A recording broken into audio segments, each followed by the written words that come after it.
Gold just closed out one of its worst weeks of 2026, and the $4,000 level, a number that once looked like a floor, is now becoming a battleground. Today's session gave us a modest bounce, but the weekly damage is real, and the forces driving this sell-off aren't going away quietly. There's a lot happening beneath the surface that most investors are looking right past. Gold rose to around $4,036 Friday, up a fraction on the day, but that small gain barely registers against a week that's on track to finish down roughly 5%. That's a significant move in a compressed time frame, and context matters here. On Thursday, gold managed a modest rebound after the latest PCE inflation data came in broadly in line with expectations, which eased some fears of an imminent Fed rate hike and pushed the dollar and Treasury yields temporarily lower. That gave bulls something to work with briefly. But by Friday, the selling pressure returned, and gold found itself once again in the uncomfortable neighborhood of the psychologically critical $4,000 level. Silver is in even worse shape. Silver has fallen below $60 an ounce, and the question investors are now asking out loud is whether the shimmer has officially worn off this rally. On the dollar, the US dollar index hit a 13-month high of 101.80 during this stretch, and even with Treasury yields pulling back somewhat Friday, the DXY remained elevated around 101.56. That kind of dollar strength is a direct headwind for every dollar-denominated commodity, gold and silver included. The 10-year Treasury yield sits near 4.41%. Though it pulled back modestly Friday as falling oil prices, driven by progress in U.S.-Iran peace negotiations and the reopening of the Strait of Hormuz, took some inflation pressure off the market. Oil itself is retreating significantly. WTI crude dropped roughly 3.4% in Thursday's session to around $70.55 per barrel as U.S.-Iran negotiations progressed. Under normal circumstances, falling oil should be good for gold. It reduces inflation pressure and keeps the Fed's hand steady. But here's where things get complicated. And this is the detail that changes the whole story. Falling oil would typically ease the case for rate hikes and give gold room to breathe, but it isn't working that way this time, and here's why. Markets are now pricing in roughly a 63% probability of a Fed rate hike in September, and with an 80% probability of another hike by December, all following last week's hawkish pause from the Federal Reserve. Chair Kevin Warsh signaled clearly that fighting inflation remains the priority. Those rate hike odds are the dominant force in this market right now, and lower oil prices haven't changed the equation enough to matter. What makes this particularly telling is that 8 of the 19 Fed officials in the latest dot plot are forecasting a rate hike before year-end, while the majority are still positioned to hold. That division on the board is itself a source of uncertainty for markets. At the short end of the curve, 2-year Treasury yields are testing new 2026 highs, driven by aggressive repricing of rate expectations. Meanwhile, 10-year and 30-year yields haven't kept pace. They're lagging their 2026 peaks, which creates an important divergence. For gold, that short-end yield surge is the direct problem. Gold is a non-yielding asset. When short-term treasuries are pricing in 4% plus returns, the opportunity cost of holding gold rises sharply. That's the mechanical reason for this sell-off, and it's playing out in real time. Deutsche Bank captured the sentiment well this week, writing that hawks are driving out bulls in the gold market. They revised their Q3 target down to $4,300 if the Fed holds, while flagging a risk scenario where 3 to 4 Fed hikes could take gold as low as $3,800 an ounce. That $3,800 number is not a base case, but it's on the table and investors should know it exists. Here's the critical technical picture right now. Gold's trend shifted decisively downward after it broke below the 200-day simple moving average at $45,473, and that breakdown accelerated the decline toward the $4,000 level. Buyers tried to defend the $4,400 level on a rebound attempt and failed. That failure sparked the next leg down. The 2026 low sits at $4,020, and gold is approaching that level with bearish momentum intact. A sustained break below $4,020 could open a path toward major historical support zones considerably lower, areas that represent the kind of multi-month support levels that long-term bulls would view as re-entry points. The RSI has pierced oversold territory on the shorter-term charts, which historically suggests that a relief rally could materialize. But the indicator hasn't reached its most extreme levels yet, meaning sellers may not be fully exhausted. Most investors see this correction and panic, but it's worth stepping back for a moment. Gold's longer-term monthly chart has been trending higher since early 2019. That uptrend remains intact despite the pullback from this year's record highs.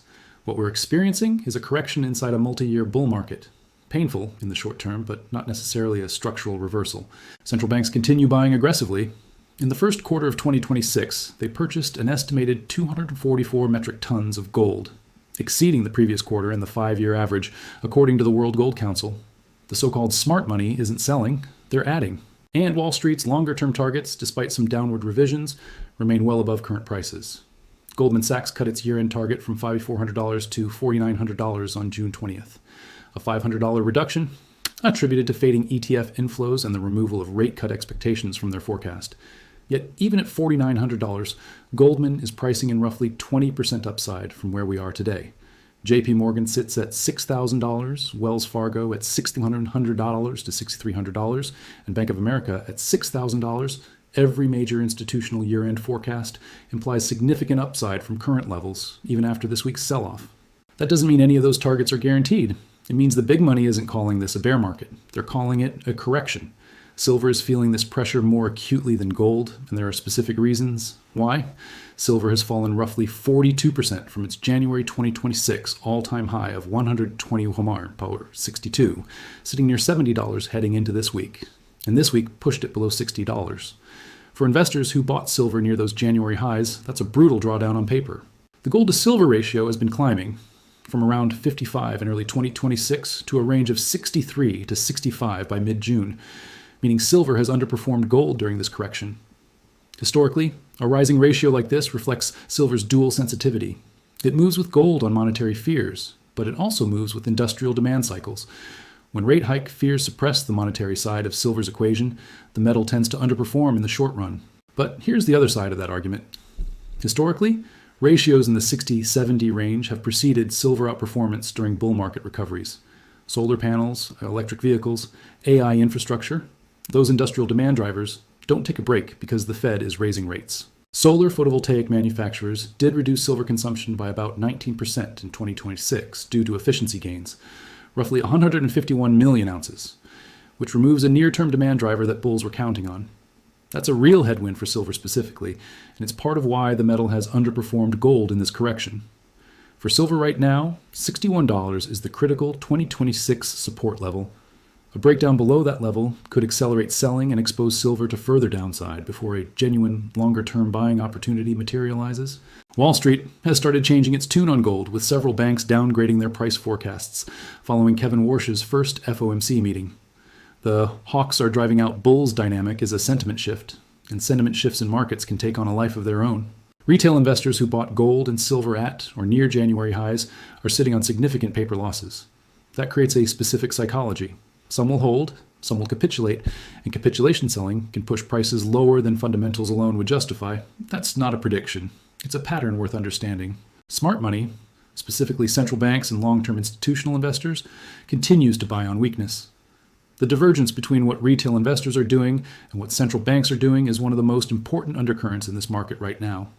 One analyst put it this way: the Fed is trapped with April CPI having come in hot, markets having priced out all rate cuts for 2026, and some traders now betting on hikes before year-end. Normally that would crush gold, but the magnitude of gold's decline has been relatively contained given those circumstances, which some analysts read as structural resilience beneath the surface noise. The fear right now is real. The greed from January's record highs has completely evaporated. And when fear is maximum in a structurally supported market, the longer-term opportunity tends to build quietly. Heading into next week, a few things matter. The $4,000 level in gold is the line that both bulls and bears are watching. If gold sustains a close below 4,020s, the 2026 low, the next major support sits lower at levels that represent a significant technical and psychological test for the broader bull market thesis. On the upside, gold needs to clear $4,200 to shift short-term momentum. For silver, $61 is the key. Below that level, sellers likely accelerate. A hold at $61 and reclaim of $65 would signal the first real stabilization since the correction began. The macro calendar matters next week. Any data that surprises to the downside on economic activity could reduce September rate hike odds, and that alone could give gold a meaningful relief bounce. Conversely, another strong jobs report or a hot inflation reading could push rate hike pricing even higher and test those technical support levels. Oil prices continuing to retreat toward pre-conflict levels as U.S.-Iran peace talks progress remove one inflation input, but haven't been enough on their own to shift the Fed narrative. Watch oil. A sustained move below $70 could eventually feed into softer inflation readings, which could shift the conversation. The bullish scenario for the near term: rate hike odds pull back on softer data, the dollar weakens, gold finds its footing above $4,000, and silver stabilizes above $61. In that scenario, both metals could see a meaningful technical bounce. The bearish scenario, September rate hike odds continue climbing towards 70% or 75%. The dollar breaks to new highs. Gold loses the $4,000 level on a closing basis, and we test the low to mid 3,900 hours before the next real support. Both scenarios are on the table. This is not a market where certainty is available, and anyone claiming otherwise is selling something. The story of gold and silver right now is fundamentally a story about the Federal Reserve, about how long rates stay elevated, whether the economy can absorb potential hikes, and when that pressure eventually lifts, the underlying structural case for both metals, central bank buying, fiscal deficits, long-term dollar erosion, industrial demand for silver, hasn't changed. What has changed is the short-term rate environment, and that matters enormously in the near term. Watch the Fed signals, watch the dollar, and watch those support levels. The $4,000 line in gold and $61 in silver are the numbers that define the next chapter of this market. As always, none of this is financial advice. Do your own research, understand your own risk tolerance, and make decisions that fit your own situation. We'll be right back here with the next update.